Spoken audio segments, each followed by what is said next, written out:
स्वामी लक्ष्मी शंकराचार्य जी ने दिया करारा जवाब। देखिए इस वीडियो को और इसे ज्यादा से ज्यादा शेयर कीजिए और हमारे चैनल को सब्सक्राइब करना मत भूलिएगा। बाहर निकलता है उत्तरी भारत में दैनिक जागरण, बहुत मशहूर, सबसे ज्यादा पाठक हैं उसके। उसमें एक लेख छपा था, दंगे क्यों होते हैं। बल्लाज मधोक, जो बुजुर्ग लोग हैं उनको जानते होंगे, बल्लाज मधोक को, उन्होंने एक लेख लिखा था और कुरान मजीद की कुछ आयतें दी थी।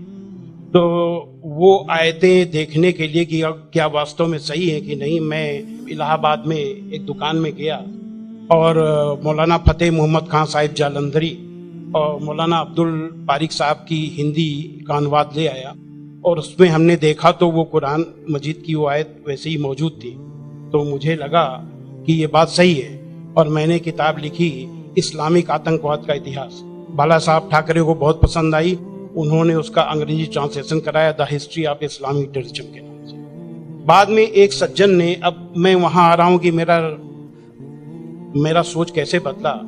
मुंबई के एक व्यापारी ने मुझसे कहा कि स्वामी जी आप जो काम कर रहे हो उसमें फंड की जरूरत है, फंड आपको नहीं मिल रहे, आप ऐसा करिए किताब इस्लाम पर लिखिए अमेरिका के लिए कि वास्तव में इस्लाम से अमेरिका को खतरा है, तो आपको अच्छा खासा आपको वहां से रॉयल्टी मिलेगी, आपके सारे काम चल जाएंगे। लेकिन वो बड़ी किताब होनी चाहिए। उसको लिखने के लिए मैंने हजरत मोहम्मद सल्लल्लाहु अलैहि वसल्लम की जीवनी पढ़ी। जब जीवनी पढ़ी तो जो कुरान मजीद की आयतों को मैंने आतंकवाद से जोड़ा था कि इन आयतों की वजह से आतंकवादी बनते हैं, लेकिन जीवनी पढ़ने के बाद मुझे लगा कि ये आयतें आतंकवाद को रोकने के लिए हैं, आतंकवादियों को, सुभान अल्लाह, क्योंकि उनमें जो युद्ध का आदेश था वो आतंकवाद और आतंकवादियों के विरुद्ध था। तो मुझे लगा कि मुझसे बहुत बड़ी गलती हो गई, एक धर्माचार्य से ऐसी गलती नहीं होनी चाहिए। और वो गलती क्यों हुई? वो गलती का जिम्मेदार मैं नहीं था, उस गलती का जिम्मेदार अनुवाद करने वाला था, जिसने ये नहीं बताया कि आयत का मतलब कैसे समझे। किसी भी, हम यहाँ जो गैर मुस्लिम भाई होंगे उनको मैं बताऊं कि आयत का मतलब समझने के लिए जरूरी है कि आयत क्यों और किन परिस्थितियों में आई। ये जब जानेंगे तभी सही अर्थ मालूम होगा। तो ये जानने के बाद मैंने एक दूसरी किताब लिखी, इस्लाम आतंक या आदर्श, यानी इस्लाम में आतंक नहीं, आदर्श ही आदर्श है।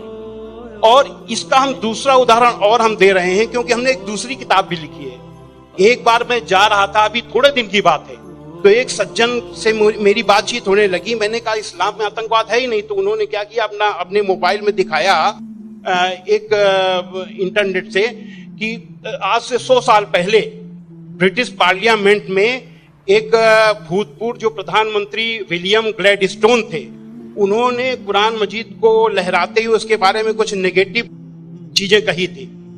तो मुझे बिल्कुल अपनी बात याद आ गई कि जैसे मैंने गलत समझा वैसे विलियम ग्लैडस्टोन ने भी गलत समझा, और उसके जिम्मेदार वो नहीं, अनुवाद करने वाले थे, क्योंकि उन्होंने सही अनुवाद उसको सही ढंग से एक्सप्लेन क्यों नहीं किया। तो मुझे लगा कि अब इस पर भी एक किताब लिखने की जरूरत है। तो मैंने एक दूसरी किताब लिखी है, कुरान जीने की कला। वो अंग्रेजी हिंदी में है, वो छप चुकी है जामिया नगर में, जो जमात इस्लामी के मरकज से छपी है। अंग्रेजी में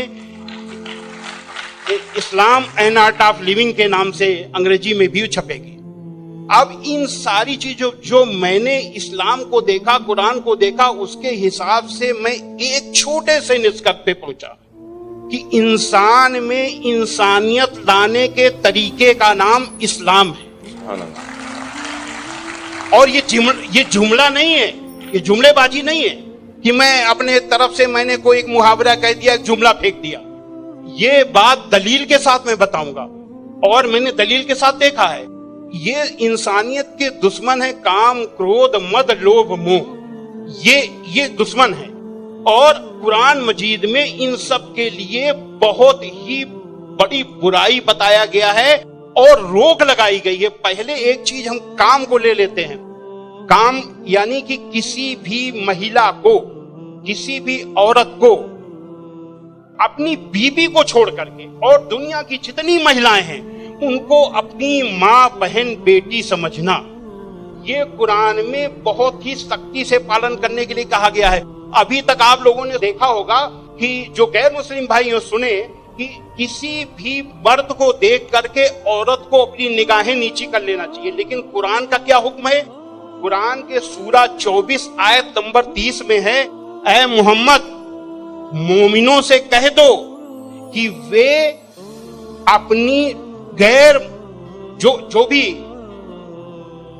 महिलाएं हैं जो उनको देख करके अपनी निगाहें नीची रखा करें और अपनी शर्मगाहों की हिफाजत करें। यानी जब सुभान अल्लाह, मर्द जब अपनी पत्नी के सिवा किसी को देखे तो आंख न मिलाए उससे, अपनी निगाहें नीची कर ले और मर्यादा में रहे। ये पुरुष के लिए ये बनाया गया नियम, और यही नियम औरत के लिए भी, दोनों के लिए वही नियम बनाए गए। ये नहीं कि केवल औरत के लिए। मर्द कहते हैं कि इस्लाम में औरत को दबाया जाता है, लेकिन मर्द के लिए कितना सख्ती से नियम बनाया गया। तो ये काम के लिए कितनी सख्ती की गई। क्रोध, गुस्सा के लिए सबसे पहले गुस्सा का तरीका इस्लाम में इतना आसान बताया गया कि देख करके मैं सबसे ज्यादा प्रभावित हुआ। कहा जाता है अगर गुस्सा अगर किसी का रुक जाए तो वो पूरा संत बन गया, साधु बन गया। और कितना बढ़िया तरीका इस्लाम में बताया गया, कुरान में बताया गया है कि माफ कर दो, किसी के गुनाहों को माफ कर दो, और जब माफ कर दो गुस्सा खत्म। और सबसे पहले ये हुक्म दिया गया पैगंबर को। सूरा 7 आयत नंबर 199 में हुक्म आया कि ऐ मोहम्मद माफी का तरीका अपनाओ और भलाई का हुक्म देते रहो और अज्ञानियों से किनारा करो। सबसे पहला माफी का हुक्म अगर आया तो अपने पैगंबर के लिए आया। और ऐसे लोगों को क्या कहा गया? सूरा 3 आयत नंबर 134 में अल्लाह का हुक्म है कि जो लोग तंगी और खुशहाली की हर हालत में अच्छे से अच्छा काम करते हैं और गुस्से को रोकते हैं और लोगों के गुनाहों को माफ करते हैं, तो अल्लाह ऐसे लोगों को पसंद करता है जो ऐसे अच्छा से अच्छा काम करते हैं। हजरत मोहम्मद सल्लल्लाहु अलैहि वसल्लम पर कुरान उतरी, उतरने के बाद आपके दिल में उतर गई, दिल में उतरने के बाद आपके कर्मों में उतर गई। आपके एक एक कर्म कुरान में अल्लाह के हुक्म के अनुसार हुआ करते थे। आपने पहले खुद अपने आचरण में लिया, अपने अखलाक में लिया, तब दूसरों को बताया। फतेह मक्का के दिन वो अबू सुफियान जो आपके खिलाफ मक्का की एक एक लड़ाई में आपका के खिलाफ नेतृत्व करते थे, जब वो सामने पड़े फतेह मक्का के दिन, तो हजरत मोहम्मद सल्लल्लाहु अलैहि वसल्लम ने कहा कि आज अबू सुफियान को माफी, और जो अबू सुफियान के घर में दाखिल हो जाए उसे भी माफी। आज जो अपने घर के दरवाजे बंद कर ले उसे माफी, जो मस्जिद में चला जाए उसे भी माफी।